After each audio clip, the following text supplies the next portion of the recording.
Africa Day is the day that African people all over the world come together to analyze the current state of the nation and together build strategies and tactics aimed at implementing the plans required to create a viable future for the African nation. Before its creation, the first Congress of Independent African States was held in Accra, Ghana on the 15th of April, 1958. It was convened by Prime Minister of Ghana, Dr. Kwame Osagyefo Nkrumah, and comprised of representatives from Egypt, then a constituent part of the United Arab Republic, Ethiopia, Liberia, Libya, Morocco, Sudan, Tunisia, the Union of the Peoples of Cameroon, and of the host country Ghana, minus the Union of South Africa, which was not invited.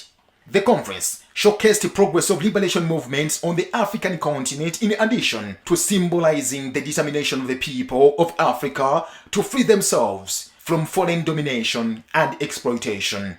Although the Pan-African Congress had been working towards similar goals since its foundation in 1900, this was the first time such a meeting had taken place on the African soil. The conference called for the founding of the African Freedom Day, a day to mark each year the onward progress of the liberation movement and to symbolize the determination of the people of Africa to free themselves from foreign domination and exploitation. The conference was notable in that it laid the basis for the subsequent meetings of the African heads of state and government during the Casablanca Group and the Monrovia Group era until the formation of the Organization of African Unity in 1963.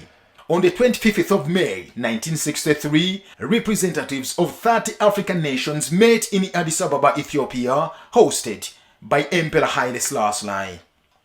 By then, more than two-thirds of the continent had received independence, mostly from imperial European states.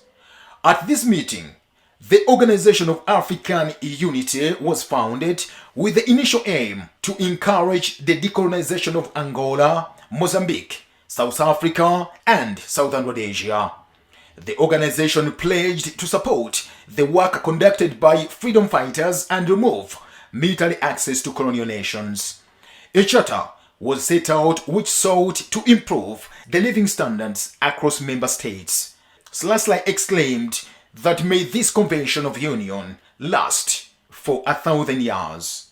The charter was signed by all the attendees on 26 May, with the exception of Morocco.